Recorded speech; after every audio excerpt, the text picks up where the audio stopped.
Der 6-jährige Pavlos soll am Dienstag gegen Mittag seine Grundschule in Weilburg verlassen haben, ist danach nicht mehr zurückgekehrt. Zuletzt wurde Pavlos am Bahnhof gesehen. Die Fahndung läuft mit Hochdruck. Auch ein Helikopter und Boot sind im Einsatz. Gesucht wird im Stadtgebiet und in der Umgebung der mittelhessischen Stadt. Bei dem Großeinsatz sind rund 130 Rettungskräfte im Einsatz. Pavlos ist Autist. Er könnte eventuell ungewohnt auf andere Personen reagieren. Er wird weglaufen. Er wird sich vielleicht verstecken. Und auch die Wahrscheinlichkeit, dass er sich zu späterer Stunde vielleicht irgendwo versteckt hält, ist relativ groß. Die Freiwilligen schaut in Ecken, Nischen, Höhlen, aber auch auf Spielplätzen nach dem Jungen Ausschau. Sollte man ihn finden, sei es besser, direkt den Notruf zu wählen, als das Kind eventuell noch zu verschrecken. Beschrieben wird der kleine Junge wie folgt. Voller Name Pavlos David Gerecki. ሰላም ኣብ ኩሉ ቁርናዓት ዓለም ኮይንክን መደባተይ ተከታተሉ ተከታተላ ከመይ ኣለኹም ሰላም ክትሉ እንዳተተምነኹም ማለት እዩ ለማዓልቲ ሒዘልኩም ዘመጽእ መደብ ከኣ ብዛዕባ ናይዚ ወድና ኣብ ጀርመን ጠፊኡ ዘሎ ጳውሎስ ብዛዕባኡ ምክንያቱ ቀኒ ኣለኹ ከይሰራሕኩ ገለ ሓድሽ ድኾን ይርከብ እንዳበልኩ ሓድሽ ቪዲዮ ማለት ካብ ቪዲዮ ምስራሕ ሰባይ ዕረፈን እንዲው ግን ታይ ዓይነት መንዮም ከመይ ዓይነት ዜና እዮም ከዘሕልፉ ዘሎ ክትግደስ ክትክእል ኣለካ ማለት ኣበናይ ትሰምዕ ኣበይ እኸቲ ሓቀኛ ዝኾነ ኢንፎርማሽን ትረኽበሉ ክትፈልጥ ስለዘለካ ቪዲዮ ናይ ዝሰርሑ ጥራይ ዘይኮነ መን እንታይ ዓይነት ዜና እዩ ዘምጽእ ዘሎ ናይ መፍላጥ ናይ መምዝዛን ናህና ሓላፍነት ይዝኸውን ማለት እዩ ስለዚ ብኸምኡ እዚ ኩሉ ቪዲዮታት ዝስራሕ ዘሎ ጳውሎስ መይቱ ቀቲሎሞ ኣብ ፋኛትራ ደርብዮሞ ስድርኡ ንዓዲ ስድራ ጳውሎስ ሓሪቆም ንኤርትራ ኸይዶም ገለመለ ዝብል በብናቱ ኣርእስቲ እንዳተገብረ ሕልና ዘይብሎም ሕልና ኣልቦ ንቡሮም ዝገደፎም ንቡር ከፈልጡ ድዮም እዚ ነገራት እዚ ንወለዲ ጥራይ ዘይኮነስ ንብሙሉኡ ኣብ ዓለም ዘሎ እዚ ዜና እዚ ዝሰምዖ ዝኾነ ተረብሹ ተሻቂሉ በቃ ብጣዕሚ ንሕዞን ነምብሮን ጠፊእና ኣሎ ኣነ ባዕለይ ኣብዛ ገዛ ዘለኹ ባዕለይ ዝፈልጣ ማለት እዩ በዚ ቆልዓዚ ግን ንሕና ኮሚኒቲ ኮይኒ እዩ ንዕኡ ሰሚዕና እምበር ለከ ብዙሓት ቆልዑት ይጠፍኡ ኣለዉ ማለት እዩ ብዙሓት ቆልዑት ይጠፍኡ ኣለዉ እዚ ቆልዓዚ ግን ከምቲ ብቐዳማይ ዝበልክዎ ገለውን ኣለዎ ማለት ሲ ክብደት ኣለዎ ናይ ዝቆልዓዚ ዝትንክፈካ ኣብ ውሽጢ ከኣትዩ ዝብርብረካ ብጣዕሚ ገለ መንፈሲ ኣለዎ ምሽክናይ ዝቆልዓ ብጣዕሚ እዩ ኩሉ ይደንጊፅሉ ዘሎ ዋላ ጀርመንሲ ክደልዩ ከለውስ ናይቶም ካልኦት እውን ኣይሰማዕናን እንድዒ ማለት ሲ ዜና እንደዳኣ ምሰማዕና ግን ኣይሰማዕናን ናይ ጳውሎስ ግን ከመይ ዓይነት ኣዳላልያ ገይሮም እዮም ዝደልይዎ ዘለዉ በቲ ናይ ኦቲዝም ናይ ጥዕና ፀገም ስለ ዘለዎ ገለ መለግዲ ኮይኖም በቃ ብጣዕሚ እዮም እዚ ዘይበሃል ዓይነት ኣጋባባት እቱ ኣሎ ዝበሃል ንሳቶም ጥቀምሉ ገይሮም እደልይዎ ኣለዉ ግን ስጋብ ሕጂ ምንጭ ደሃይ ኣይተረኽበና ኣሎ እዚ ወድና ምሽክናይ ዕምባባ እግዚአብሔር ኣብ ጽላሉ የምብሮ እግዚአብሔር ንኹሎም እዞም ጠፊኦም ዝበሃል ዘሎ ዋላ ብድሕሪውን ኣብ ድሕሪ ሳልስት ናይ ጳውሎስ ወድና መጥፍኡውን ሓንቲ ቆልዓውን ዝጠፍአት ኣላ ኣብኡ ማለት እዩ ኣብ ዜና ከም ዝነግርዎ ስለዚ ንኹሎም በቃ ንኹሎም ኣብ ኢድ መጻወድያ ኣትዮም ዘለዉ እግዚአብሔር መስተርሆት የውርደሎም ኩሎም ቆልዒኦም ነናብ ስድሮኦም ገለ ኣንፈት ምሕረዝ ዝረኽብሉ እግዚአብሔር መገዲ ይፍጠረሎም ብሂወት ይሃሉ ክብል ዝደሊ እቲ ጸሎት ንጽልዮ ምስ ሰማዕና ንኹሉ ክኸውን ክኽእል ኣለዎ ምኽንያቱ ኩሎም ህይወት ዝሓዙ እዮም ማለት እዩ ኩሎም ብህይወት ተረኺቦም ነናብ ስድሮኦም ንፋስ ኣዱንያ ክረኽቡ እዚ ኩሉ ምጭንናቕ ዘሎ በዞም ናይዞም ቆልዑት እዚኣቶም ከኣሩፍታ ክረክብ ሓፈሽኡ ምሕረት ተውርደልና እግዚአብሔር ክብል ደሊ ናብ ብርሃነ ሆሳዕንኡ ብሰላም ይጸምብረና እግዚአብሔር። ስለዚህ በጃኻትኩም እቶም ሕልና አልቦ ዜናታት ተቕርቡ ሓደራ እንተተቆጠብኩም ብጣዕሚ ጽቡቕ እዩ። ንነብስኹም እንታይ ሒዝኩምላ ነዛ ንነብስኹም ሲ እንታይ ሒዝኩምላ ኣብ ሽግር ናይ ሰብ መሊስኩም ጨው እንዳነስነስኩም ልብሰብ ተቃጽሉ ዘለኹም ንዓና ኸማን ክንደይ ዘቃጽለና ዘሎ ዝናታትኩም ዜና ነቶም ስድራ ኸዳኣ ማዕረኽ እንደየናይ። ስለዚ ሕልናኹም ሲ ኣስርሕዎ በጃኻትኩም ኣስርሕዎ። ገንዘብ ርስሓት እዩ ይመጽእ ይጠፍእ። ከይተጠቐምኩምሉ እውን ክጠፍእ ይኽእል እዩ። መሊቑ ክጠፍእ ገንዘብ ርስሓት ገንዘብ ሓራም ስለ ዝኾነ ስለዚ ልቦና ዕብዩ።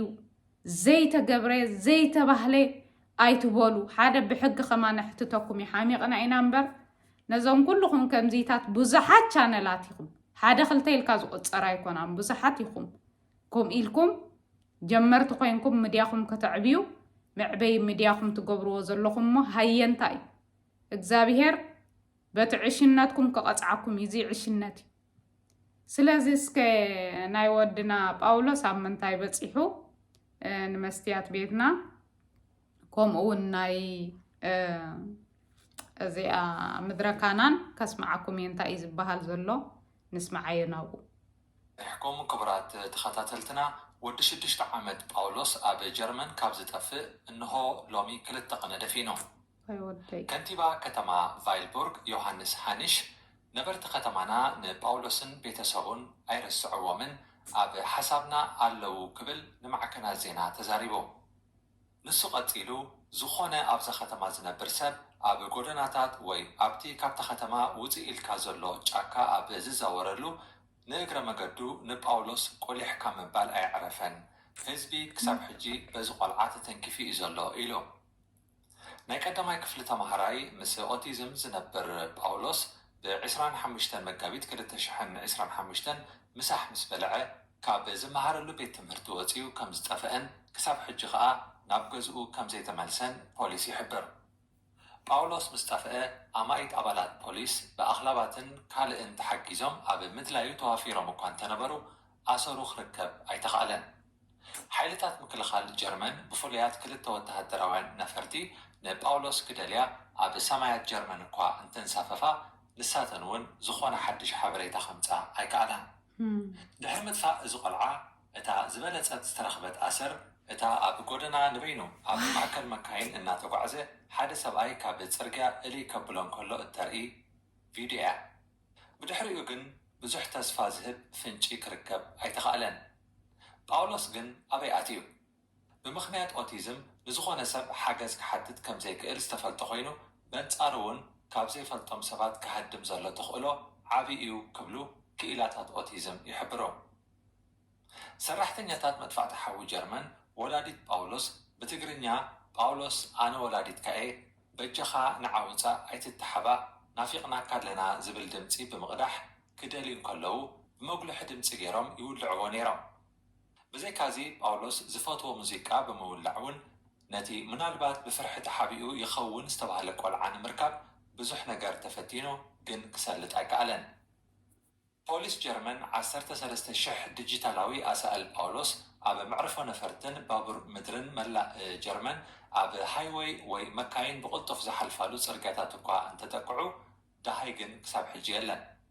ጉዳይ ጳውሎስ ኣብ ጀርመን ካብቶም ቀንዲ ኣዘረብቲ ዛዕባታት ሓደ ስለ ዝኾነ ብዛዕባ ዝቆልዓ ሓበሬታ ዘይብሉ ሰብ ዳርጋ የለን። ኮይኑ ግን ኣብዚኣ ርእዮ ዝብል ሰብ ኣይተረኽበን።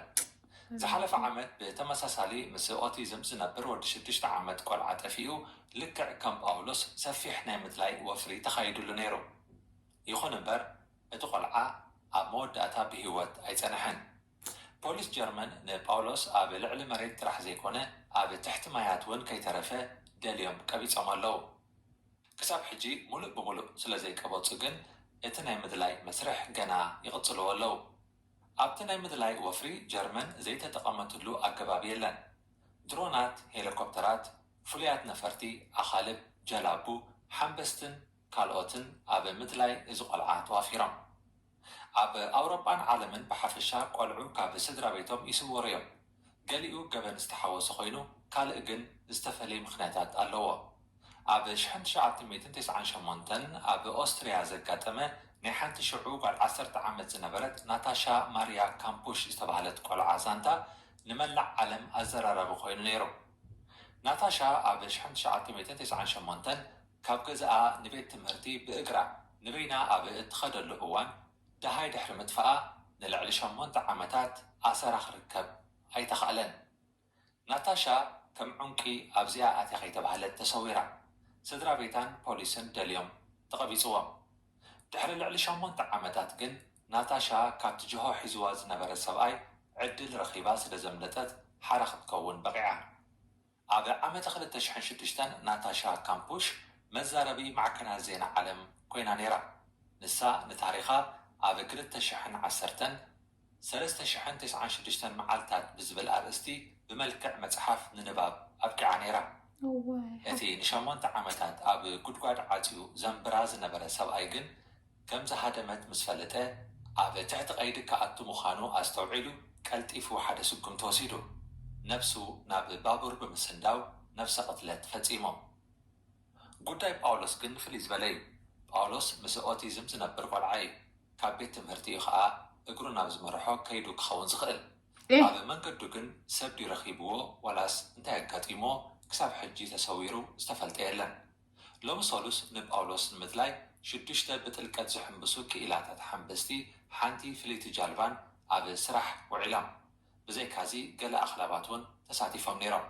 እቲ ናይ ምድላይ ውዕሎ ኣጋምሸት ብዘይፍረ ደው ከም ዝበለ ፖሊስ ዝሓበረ ኮይኑ ፅባሕ እውን ብተመሳሳሊ እቲ ናይ ምድላይ መስርሕ ክቕፅል ተስፋታት ኣሎ። ፖሊስ ጀርመን ነቶም ኣብዚ ዛዕባ እኹል ኣፍልጦን ተመክሮን ዘለዎም ክኢላታት ብምስታፍ ብኸመይ ብሜላ ነዚ ቆልዓ ከም ዝረኽቦ ይበላሓት ኣሎ። ካብቶም ቅድሚ ሕጂ ዘጋጠሙ ተመሳሰልቲ ጉዳያት ትምህርቲ ብምውሳድ ከዓ ኩሉ ተኽግበር ዘለዎ ኣብ ሰዓቱ ኣብ ምግባር ይርከብ። እዚ ኩሉ ኮይኑ ግን ጳውሎስ ፈፂሙ ኣሰሪቱ ረኽበን። ጳውሎስ በቲ ክካየደሉ ዝተረኣየ ናይ ምድላይ ሰፊሕ ወፍሪ ክሳብ ሕጂ ከይተረኽበ ክጸንሕ እዩ ዝብል ግምት ውሕድ እዩ ነይሩ። ጉዳይ ጳውሎስ ግን ገና ሕንቅል ሕንቅሊተይ ኮይኑ ኣብ ጠልጠላ ኣሎ። ስድራ ቤት ጥራሕ ዘይኮነ ኩሉ ሰብ ተጨኒቑሉ። ህዝቢ ብኣካል ብምድላይ ኣብ ዘለዎ ኮይኑ ብምፅላይ ከይተረፈ ይረባረበሉ ኣሎ። መወዳእትኡ ክፅብቕ ከዓ ድሌት ብዙሓት እዩ። ኣሜን ኣሜን ኣሜን ኣሜን። ሬታ ኢና ዘለና ገለ ደሃይዶ ተምፃልና እንዳበልና ገለ ደሃይ ሲጥዒ ዝበለ ደኾን የምፃልና እንዳበልኩ ኣነሲ ፅበየ ዘለኹ እዛ ክሓወይ እስከ ናብ መድረካናን እውን ካብቶም ኣዝዮም ዝከታተሎም ስለ ዝኾነ እዋይ ኣተ መድሃኒ ዓለም ኣቦይ ኣቤቴ ኣቤቴ ኣቤቴ እዞም ስድራሲ እሕና እኳ ተበፅቢፅና ዘለና ሲ ንሳቶም ሲ እስከበለው ኣኽኣሎ ይሃብኩም። ተከታተልቲ መንፈሳዊ ቻነል መድረካናን ከመይ ቀኒኹም? ኣብ ዘለኹሞ ፍጹም ናይ ክርስቶስ ሰላም ምስኹም ይኹን።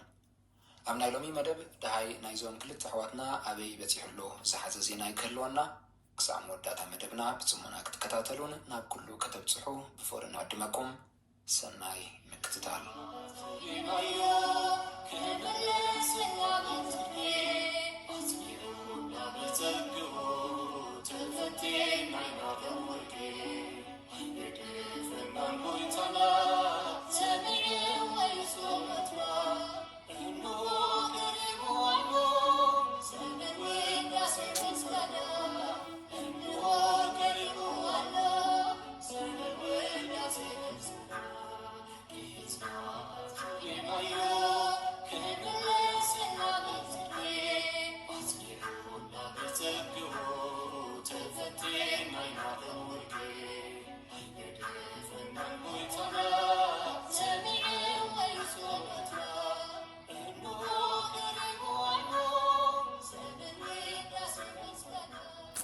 መጀመርታ ኣብ ናይ ሓውና ሰለሙን ወልደ ሚካኤል ኣርኣያ ዝወፀ ሓድሽ ሓበሬታ ኢና ክንርኢ።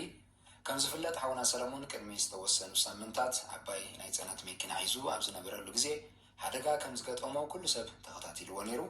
ብሰንኪ ሓደጋ ድማ 5 ሰባት ክሞቱ እንከለዉ 11 ሰባት ድማ ከም ዝቆሰሉ ኣብ ግዚኡ ዝወፀ ሓበሬታ ተገሊጹ ነይሩ። أبناء إتمالي زوات زينا كم زحبرو دما سلمون بزتقبر مرمرة أبكزي حدقا زخون يكون الكول ويحشيش أبنفسو كم زي ترغبة إتي زوات حبريتا يردل كوينو جن نحونا سلمون نخحجز تواهيلو زوات ناي GoFundMe أكاونت كأتسو تخيل له مغنيات معتو نايتي GoFundMe بركز كنفلت كوانت زي كالنا أبكندقو أبستفل عليها قرات نتي أقاتي مزولو قداي حجز خونو بزي أبلع زولو قصري تليفونات إن دولكم كتحجزوا كم تدخلوا بزي أقاتامي كنحبركم نفتو نسمر دا سبموخان أغولي مو زي حونا كبتكتي موزلو شكر متان كواتس كلنا عامنا كنحجز حضران بل. Hello everybody, as you know, Paulos has been missing since March 25th, and we should all pray for him to be found. He is 6 years old and he has autism, so if you find him, please do not talk to him. Instead, just report to the police, and this is the number. Please spread this message. Thank you.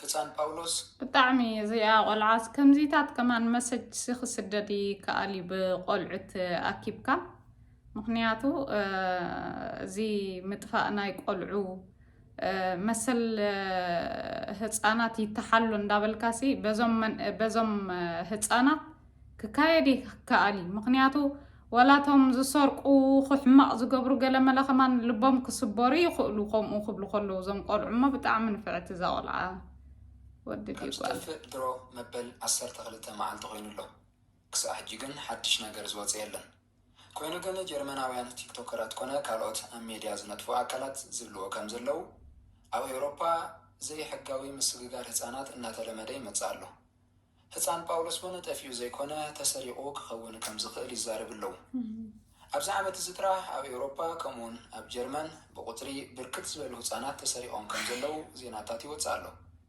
أبز حلفة ورحون بعلات سلسلة نايزي حيزنا يوزلنا عمد سمالاو هتان تفيو كساب حجي كم زي ترخبين الجرالو بغالوين أب إيروبيان رومان رايت سنتر مالت ERRC زوتو زينا نريو كم زلنا سلسان حدن قلعو أب بوزنيا بأسقرتي تجويم بحانتي إيطالياويت سبيتي يحلو كم زنورمو دحرستا قبل تفتش ترخيبهم كابتش ويا كم استقلاقلو تزينا يحبر اتزقر النجر مستوم شمونتا قبنياتات أبز سرح استوافرو بوليس كم زنبرة مبزحتي استشعوا دوما تأتي عصر تقلت تزعرم يوم هسانات كم زنبرو أب تجحوف سفير رخبو أزيك فلت زغالة قال عصر تقلت عامد هسان بعلت إسران حمشتن ورح خلتن عايز يجيزنا يزلن عامد مسكالوت ناشتو هسانات سوليخا بموتا نحلافي من قدي نهبتجزاك من لسو كم زيدليو مسحبرتو اتحلف من قدخا نبوليس بمتوع اتمستير ككالا كيلو أبقدها هتسان باولوس كنرئن كلناخا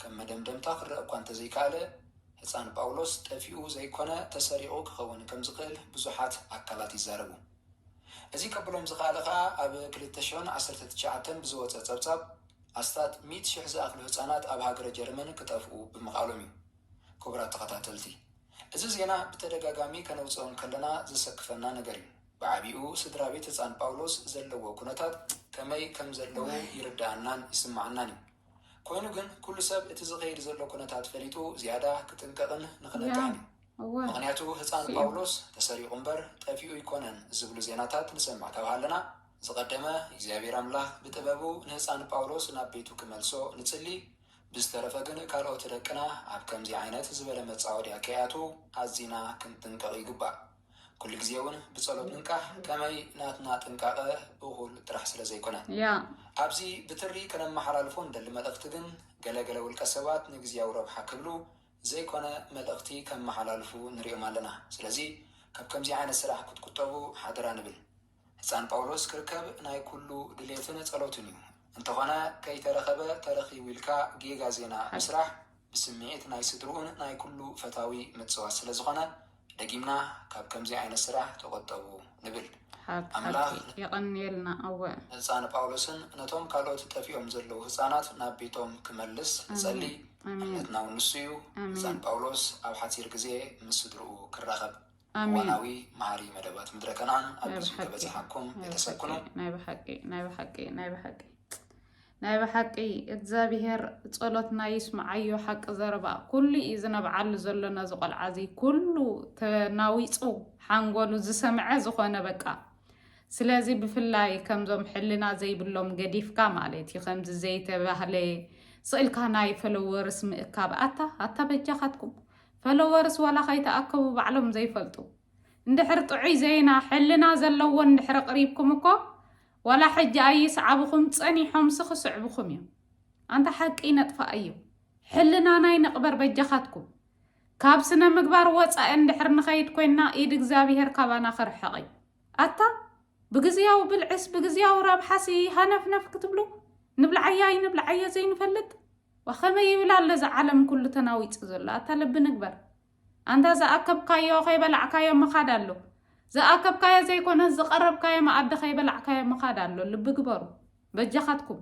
حفش كله ذا عبيزنا أسي بدك نستيخم بدك تبعتيخم نفلا ورس كتبلو حفش وأبزنا جرزي ذا تقارت راي زي كونه نخل نجار حق أنيازو خانة إنفورماخون ميديا مالك إنفورماشن محلفي إنفورماخون زبل زلق بزناي زعد ناس لزخانة سلازسي حق أنيا حبريتا نمركابي ميديا زبال اند حرب حاسوت زيتا مركوسة تقربو خينكم أراريكم ملاليكم تساقاقينكم اند حرتهم تصواسي حق أنيا حبريتا خير خبكا يحلف هالو ماليتي مو كابز نجارات زي تقطعون تخلكلون ناب حلناوي سراح ناب حق أنيا زخنة حبريتا من محل لاف نام محجازن متحجازن هزبخم أتوي أخبل زدلي زبالة عكايو كي حقق الكام مخادون قالوا مخانو فلوتو مغزابيهر صومنا صلاتنا يقبللنا نبكلنا نحزنا لنا بزوم طفيهم زلو قلعو مديحرو كمان انا سنايب اولس ودنا طراي سميعي اني ردا حرغن كوموس بولس واي فرح ولا اتين بحقي ولا عناون كوسدنا خلو وا اغزابيهر احلفو نابيد كمزيهم زبلو ايتونا نابيد زياتهم تاتو نفسي اي عدلنا ندابلكو ناب برهانه هوسانو بسلامه بصحنا قومون ناب برهانه تنساي بسلامه بصحنا كلنا بصلت نحجز اذا حونا ناي حدغا مكينا زرخه حونا من اسي اب قلعون እግዚአብሔር ማለት بطببو كل ነገር يتاخخلሉ يكناونሉ حماق مركب ማለት لو منعو صباحنا عنا يامو كلنا نتحجاجز كل ነገር بدحري سلازي حلنا نقبر كل جزية ولا حماق زجبرك كمان تصبق اندحر جيركا تصبقتها أكيد ميتيا تصحيفات تصنحما بتعمي نتحجاجز نفاقر كبل يزدلي نزا فيديو سمعكم شير كم أول نزايتو بيكا أبراتو عني مزو تنسائي حاجزاتكم يدلي إماليتيو أبراتو عني شربلو ترؤيتاتكم ونصحافو تومكم تقبروا زلخم تقبرا زلخن بالبيئة زمسجنكم كبل يزدلي لومي أبهات أو قطعو سلازة تكور زلو اتهزبي ناو سلة عسلو ايوم كونن زي كونن أراريوم زمتصلكم زلو متان سابسكرايب كرخبو اندحرنا تقوم نجر زلو خسمع زي تخيل كوين كهزبي خمزي بحاسوت كتقلبي خا مالتيو لبخا بشجرجر كملاقي مالتيو سلازي نتوم حاسوت زحسو نتوم زي كونا زيناتات زمصو انت داي صعبكم مقطعتي سلازي بعلنا كندحن نخل بعلنا ون ابسقاينا بوهن كنأتو نخل بعلنا إنامو أبي كم نكاتاتل كنفلت كنكئل علنا انتاي يزرب زلو خنستوعل كنكئل علنا ندابلكو ناي مستوعل لبونانا እግዚአብሔር ይخفتلنا ندابلكو بروح معلتي شاو صبو يسمعنا وصلنا أنا زحلف معلتات إذا سبايا وتريوا زلهم ببوليس حاديتيو نباولوس مسحقوزو نبلع على الديبوم هانتو قبولا نعلت وستكابو شعو أو تفالاليوم نسوها أنا بوليس دويلو حبيري زي فيديو ناي سولوسيا هجي كاونينيو باولوس يترهبن سكابلو معنتي إذا سبايا جن ولا عندي جاي يقولون كله صبو يسارحو إذا كحبراكم يفوتو كتصالح حبرتها على طوينا هاك نبراكم